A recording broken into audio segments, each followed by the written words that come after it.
Equipo, hoxe vamos ensinar como podemos traballar os cuádriceps de maneira completa. Decir que o cuádriceps está formado por tres bastos.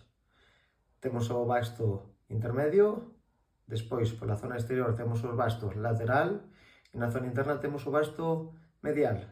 Vamos allá.